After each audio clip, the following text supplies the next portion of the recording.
उतारे, उसका फायदा आपको मिल रहा है। बिल्कुल, जैसा आप ठीक कह रही अखिलेश हैं यादव रुचि। शांतनु जी, सहारनपुर, कैराना, मुजफ्फरनगर, बिजनौर, नगीना, मुरादाबाद, रामपुर, संभल, अमरोहा और मेरठ, ये वो सीटें हैं जहां पर मुस्लिम डोमिनेंट दिखाई दे रहे हैं। फिरोजाबाद की बात कर लें, मतलब ऐसी जितनी भी सीटें, मैं एक लंबी लिस्ट लेकर बैठी हुई जहां पर मुस्लिम जो है नंबर 1 रोल में दिखाई दे रही है, डिसाइडिंग फैक्टर में, वहां पर तो सीधा फायदा मिलना ही था समाजवादी पार्टी को। जी बिल्कुल, मैं अगर पूरा वोट शेयर देखूं अभी तक तो भाजपा को अभी तक 41 मतलब करीब 42% वोट मिला है और सपा 32% वोट के साथ है। कांग्रेस अपना वोट शेयर बढ़ाया 10%, जैसे हम 4-5% की पार्टी मानते थे, 10%। 10% वोट बैंक जो बढ़ रहा है, क्या ये बीजेपी का घट के वहां 10% जा रहा है? ये बीएसपी से भी कटा है, क्योंकि बीएसपी 9% पे आ गई, जो बीएसपी मान लिया 20% की पार्टी मानी जाती है, और बीजेपी पिछली बार 50% टच कर चुकी थी, बिल्कुल आधा परसेंट कम था उसमें, तो बीजेपी का करीब 8-9% वोट शेयर कम हुआ है। 40% 41 उसका विधानसभा में था, लेकिन लोकसभा में नरेंद्र मोदी के नाम पर वो 50 पे पहुंच जाता है। इस बार भाजपा अपने विधानसभा वाले नंबर मतलब 41-42 पे पहुंच चुकी है, तो ये 8-9% का जो लॉस हुआ है, या हर सीट पे इक्वली हुआ है। कुछ सीटें हैं जो अभी भी टाइट लगती हैं, जैसे मैं समाजवादी पार्टी की सीटें देख रहा हूँ, मुजफ्फरनगर वो केवल 13,000 से आ गए हैं, अलीगढ़ केवल 9,000 से आ गए हैं, फर्रुखाबाद केवल 300 से आ गए हैं, फतेहपुर 5,000 से आ गए हैं, फैजाबाद मतलब अयोध्या की सीट केवल 12-13,000 से आ गए हैं। ये सीटें एक बार को टिल्ट हो सकती हैं। संजीव जी, पीडीएफ फैक्टर काम कर गया? पिछड़ा, दलित, आदिवासी, अखिलेश यादव की मेरे ख्याल से वो पीडीए में एक को आदिवासी बोलते हैं कि अल्पसंख्यक बोलते हैं? अल्पसंख्यक बोलते हैं। अल्पसंख्यक, हाँ, अल्पसंख्यक। एक तो ये पीडीए टर्म ही मुझे बहुत कंफ्यूजिंग लगता है कि विदेशों में इसको पब्लिक डिस्प्ले ऑफ अफेक्शन माना जाता है। Display of affection, yes. नहीं तो सर उसके लिहाज से भी अफेक्शन जो है सारा लेकिन देखिए, जैसे जैसे नतीजे को हम पचा रहे हैं, डाइजेस्ट कर रहे हैं, तो मैं भी थोड़ी सी मेरी बात को बदलना चाहता हूँ। एक अब बात तय हो गई कि बीजेपी 240 के आसपास सिमट रही है। अगर हम एक्चुअली में देखें तो एक थर्ड टर्म के लिए सरकार को रिपीट करना 240 सीट्स के साथ भी, वो चूंकि हमको पहले से तो 400 पार की बात चल रही थी, दूसरी एग्जिट पोल्स ने सबका बिल्कुल ही दिमाग चेंज कर दिया। अगर हम उसको डिलीट मारें एग्जिट पोल्स को, तो ये बहुत बड़ी उपलब्धि है ये रिजल्ट एक लेवल पे कि आप वापस से थर्ड टाइम सरकार बनाए जा रहे हैं एक अच्छी संख्या के साथ। 240 ठीक है, 272 नहीं है, उसके ऊपर नहीं है, बट आप भारतीय राजनीति के संदर्भ में देखिए ना, पिछले सब इलेक्शंस के 50-60 साल के परिप्रेक्ष्य में, तो ये एक जबरदस्त उपलब्धि है। अब हारने के कई कारण हैं, या 240 मतलब 270, 80, 90, 300 नहीं पार करने के तो कई कारण हैं। उसका एक सिर्फ कि वहाँ मुस्लिम ने नहीं दिया, या एक ओवरऑल जो आपने पीडीए जिस संदर्भ में इस्तेमाल किया जी, वो मेरे ख्याल से न सिर्फ उत्तर प्रदेश में, वो फैक्टर ने राजस्थान में काम किया, महाराष्ट्र में काम किया है, और जहां बीजेपी सीट जीत गई है वहां भी उसने काम किया है, वहां अंतर कम किया होगा।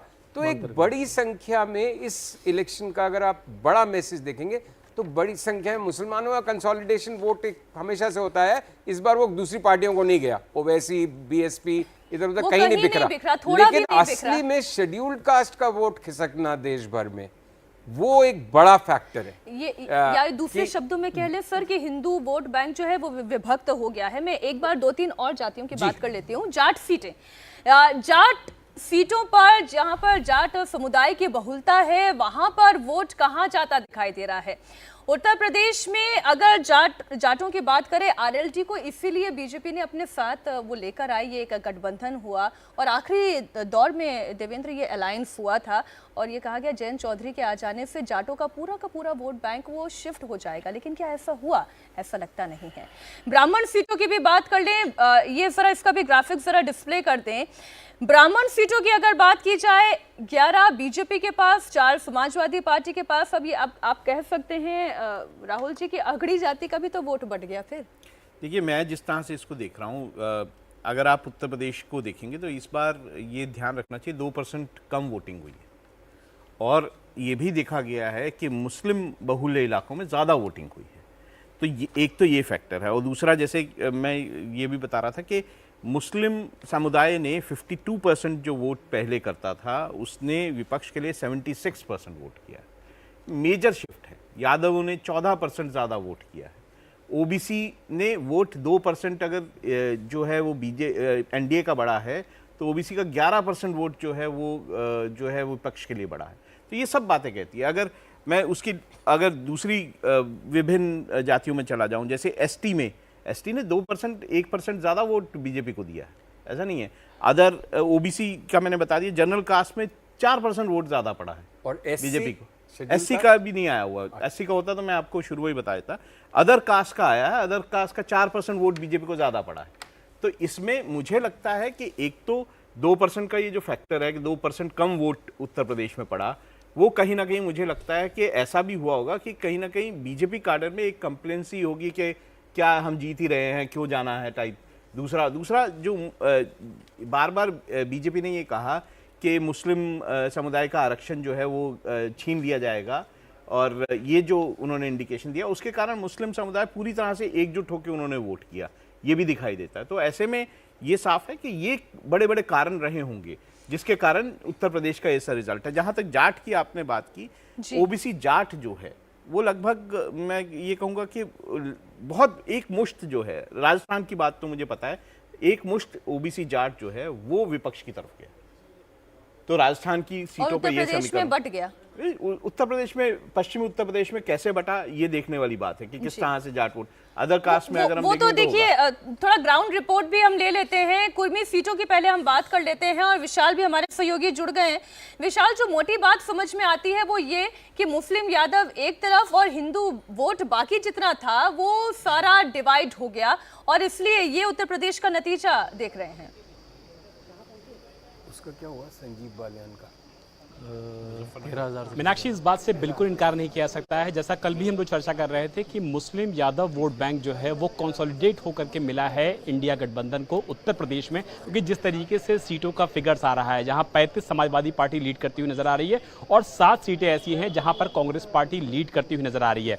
विधानसभा में अगर देखा जाए मीनाक्षी, जो पिछला चुनाव हुआ था उत्तर प्रदेश में, कांग्रेस पार्टी को 2 सीटें मिली थी, और अगर लोकसभा की बात कर लें तो लोकसभा में वो 7 सीटों पर आगे चल रही है। राहुल गांधी का जो रायबरेली का मार्जिन है वो सोनिया गांधी के पिछली बार के जीत के मार्जिन से बड़ा चला गया है। किशोरी लाल शर्मा अमेठी में अगर बात कर लिया जाए तो 1 लाख से ज्यादा वोटों से आगे चल रहे हैं। तो ये जो सीट्स हैं ये बताने के लिए काफी हैं कि न सिर्फ MY कॉम्बिनेशन काम किया है, बल्कि ऐसा लगता है कि विपक्ष ने जिस तरीके से इस चुनाव को लड़ा, जो नैरेटिव सेट किया कि कहीं ना कहीं संविधान को बदल दिया जाएगा, आरक्षण को खत्म कर दिया जाएगा, और जिस तरीके से अपने कास्ट के साथ उन्होंने इस इक्वेशन को बनाया, डोर टू डोर कैंप किया और लोगों से बातचीत किया, ऐसा लगता है कि विपक्ष अपने मतदाताओं को ये बात समझाने में कामयाब हुआ। लेकिन विशाल, अभी हम दिखा रहे थे एक आंकड़ा ये कह रहा है कि जो ब्राह्मण वोट है वो भी बटा हुआ दिखाई दे रहा है।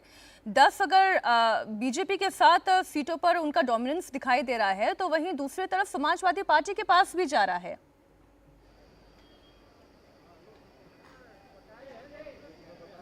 मीनाक्षी, इस बात से बिल्कुल इनकार नहीं कर सकते हैं। इसका ताज़ा उदाहरण है देवरिया सीट। देवरिया सीट पर अखिलेश प्रताप सिंह ठाकुर समाज से आते हैं, लेकिन वो कांग्रेस के कैंडिडेट है जिनको कि समाजवादी पार्टी ने सपोर्ट कर रखा है। इस सीट की अगर बात कर लें तो जो ब्राह्मण फैक्टर है 20% से ज्यादा वोट ब्राह्मण समाज से आते हैं। विशाल, आपका दोबारा रुख करूंगी, लेकिन पहले एक ये तस्वीर आप देख लें।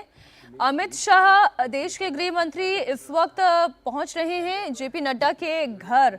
अब आप ये देखिए, ये मंथन का दौर शुरू हो गया है और बहुत बड़े बड़े दावे, चाहे अमित शाह की बात करें चाहे JP नड्डा की बात करें, 370 बीजेपी और 400 पार NDA की बात की जा रही थी। देवेंद्र, ये मुलाकात जो है ऐसे वक्त में हो रही है जहां पर ये दोनों ही फिगर जो कोट किए गए थे उसके पास भी कहीं NDA और ना बीजेपी दिखाई दे रही है। रक्षा मंत्री राजनाथ सिंह भी, इन दोनों के अलावा रक्षा मंत्री राजनाथ सिंह वहाँ पहुँच रहे हैं, और बीजेपी के राष्ट्रीय अध्यक्ष ये कह सकती हैं आपकी कोर ग्रुप बैठक है जिसमें आगे क्या कुछ कैसे करना है उस बात को लेकर चर्चा होगी। सीटें कम क्यों रह गई, क्या क्या वजह थी, उसका मंथन तो आगे होगा, लेकिन फिलहाल जो बड़ी बात है वो ये फीडबैक मिला होगा ना कि ऐसा होने जा रहा है। नहीं मीनाक्षी, ये मैं एकदम बिल्कुल आपको बता सकता हूँ कि पार्टी के सिस्टम को एकदम से ऐसा लग रहा था कि बहुत शानदार सफलता हासिल हो रही है।